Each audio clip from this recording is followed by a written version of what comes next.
साथियों नमस्कार, जय हिंद। स्वागत है आप लोगों का टॉपर्स फोरम ऑफिशियल में। जैसा कि देख पा रहे हैं विश्वनाथ प्रताप सिंह आपके बीच में हैं और इन्होंने यूपीएसआई में बहुत ही बढ़िया रैंक हासिल की है। तो सबसे पहले इनका हम स्वागत करेंगे। बहुत बहुत स्वागत है विश्वनाथ जी आपका हमारे थैंक यू संस्थान सर। और इस चैनल पर। उम्मीद करते हैं कि आप बहुत ज़िंदगी में आगे जाएंगे। इन्हीं शब्दों के साथ बहुत बहुत स्वागत है विश्वनाथ जी। आपसे कुछ बातें हम और भी करेंगे और तसल्ली से करेंगे और आप उनका जवाब भी बिल्कुल तसल्ली से दीजिएगा।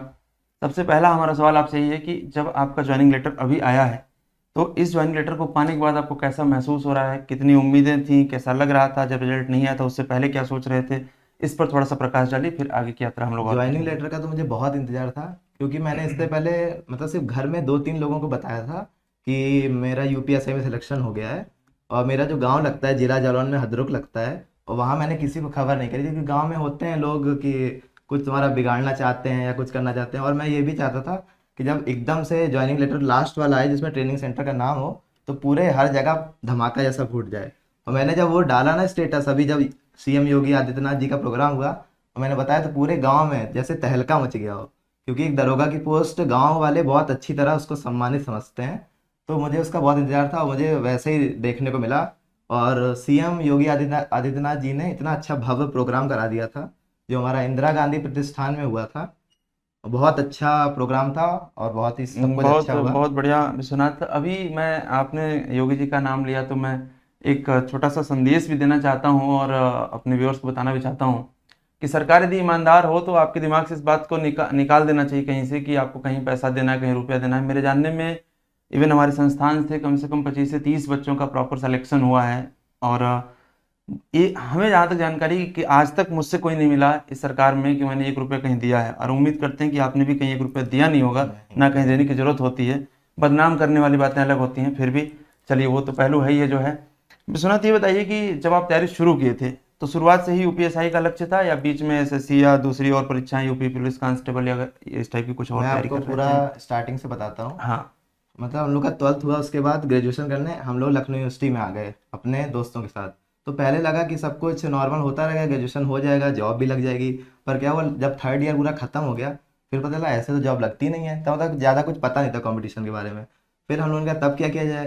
फिर हम लोगों ने कहा कि प्राइमरी टीचर की मतलब वैकेंसी आती हैं और काफ़ी बल्क में आती हैं, तो वो अगर कोर्स कर लिया जाए तो उसमें काफ़ी अच्छा फ्यूचर भी है और सब कुछ हम्म। सेट है। तो फिर उसके बाद उन्होंने वो किया जिसका बीटीसी के नाम बदल दिया गया, डीएलएड कर दिया गया। वो हमने उन्नाव से किया था, गवर्नमेंट स्कूल था। फिर वहाँ से करने के बाद क्या हुआ, हम लोग 2020 में पास हो गए वहाँ से। पर कोई वैकेंसी नहीं आई। 2020 से पहले वैकेंसी आई थी, दो आई थी लगातार, लगभग 50,000 से ज़्यादा की। पर वो हम लोग भर नहीं सकते थे, हम लोग का कोर्स नहीं हुआ था। तो ये हम लोग को बहुत बुरा खला। फिर उसके बाद से हम लोग ने ऐसे हमारे और हमारे दोस्तों ने एसएससी की प्रिपरेशन चालू करी। तो उसमें पहले कहाँ सफलता मिलती, टाइम लगता है इतना, एक दो महीना तो पैटर्न्स होने लगता है। और फिर कोचिंग कहीं जाओ, कहीं वहाँ जाओ, तो कुछ थोड़ा पढ़ा रहा, कोई ज़्यादा पढ़ा रहा, ऐसा होता रहा। ऐसा कुल मिला के कुछ टाइम चला गया, एक डेढ़ साल चले गए। तो 2020 से माने हमारा बीटीसी कंप्लीट हुआ, तो 20-21 ऐसे थोड़ा बहुत चलता रहा, काम वाम होता रहा। फिर उसके जब कोविड आया, तो उसके बाद घर में बैठ के आराम से कोई भी यूट्यूब से पढ़ लो, आप चाहे किसी का कोर्स ले लो, बस इतना जान लो किसी से रिकमेंडेड हो, जिसने बताया हो कि हाँ ये अच्छा पढ़ाते हैं।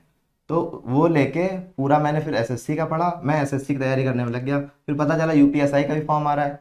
और मैंने 12th में एनडीए की मतलब एनडीए का नाम सुना था, बहुत अच्छा होता, पर ये नहीं पता था कि होता क्या है, क्योंकि इतना स्कोप नहीं था कि मुझे पता हो क्या क्या है।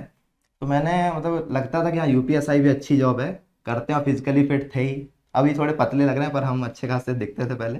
मतलब हम ये मान के चलें कि एक तरफ टीचिंग में जाना था, एक तरफ एसएससी में जाना था, टीचिंग एनडीए में जाना था, मतलब कुल नहीं, मिला जुला के एक टीचिंग नौकरी की लाइन, तलाश थी। टीचिंग लाइन इसलिए चाहिए थी क्योंकि उसमें श्योरिटी थी कि जैसे 2 साल बाद आती है या 3 साल बाद आती है वही बल्क में 50-50 हज़ार। पर हम लोग का मिस हो गया था, क्योंकि हम लोग 2020 में पास हुए और वो 2020 के स्टार्टिंग जनवरी में ही आ गई, तो वो हम लोग फॉर्म ही नहीं भर पाए। चलिए बहुत बढ़िया। तो अभी जो सफलता आपने प्राप्त की है इसमें यदि मैं आपके बचपन में जाऊं तो हम्म। माँ बाप का कितना अहम रोल आप मानते हैं? आपके आसपास पड़ोस के लोग, आपके मित्र, आपके साथी, उनका अगर क्या अगर बचपन भूमिका में रहा? जाए तो मेरी पहले क्लास 1 से लेकर क्लास 5 तक मैं गांव में पढ़ा हूँ, हदरुक से, जिला जालौन लगता है। उसके बाद मैं दादी बाबा लखनऊ में रहते, तो मैं यहाँ आ गया। फिफ्थ से मैंने पूरी बीएससी तक यहाँ तक पढ़ाई करी है लखनऊ से ही।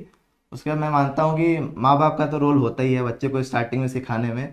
उसके बाद मेरी दादी और बाबा, उन्होंने मेरा बहुत ख्याल रखा, बहुत अच्छा पढ़ाया।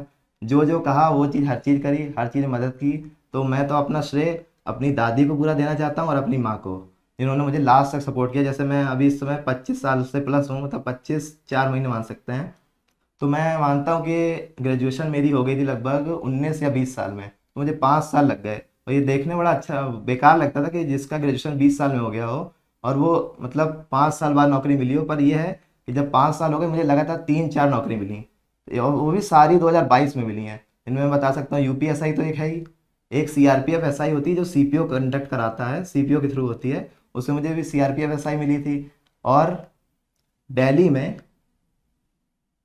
हाँ। और दिल्ली में एक पीआईटी टीचर होती है जो बहुत ही कम वैकेंसी थी, लगभग 300 करीब वैकेंसी थी, तो उसमें मेरा सिलेक्शन हो गया।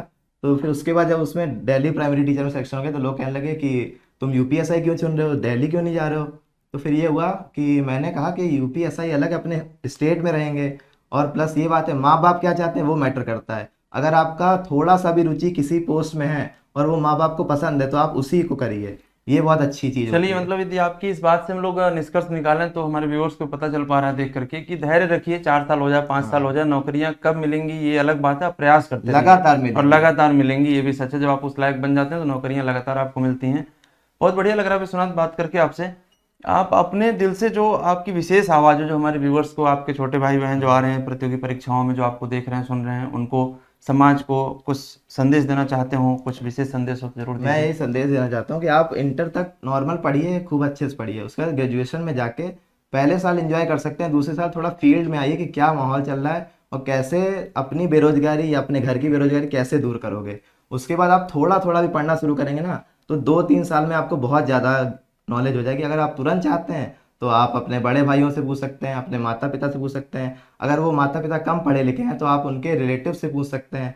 कोई ना कोई तो परिवार में होता ही है जो कभी हमेशा सरकारी नौकरी या किसी बड़ी पोस्ट पे होता है, तो वो आपको सही मार्ग दिलाएंगे। आप अपने शिक्षकों से पूछ सकते हैं, तो उसमें आपको काफ़ी हेल्प मिलेगी। और लेकिन अपना परसेप्शन भी ध्यान रखिए कि आपको करना क्या है। अगर आपकी रुचि नहीं उसमें, तो आपसे कोई कोई नहीं करा सकता।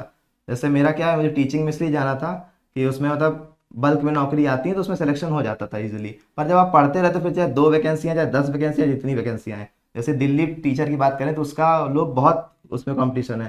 सिर्फ 300 पोस्ट थी, तभी मेरा सिलेक्शन अच्छे नंबर से हो गया। मेरे 200 में से लगभग 176 नंबर आए थे, वो 28वीं रैंक है उसमें दिल्ली में। पर मैंने वो छोड़ दिया क्योंकि मुझे करना नहीं था।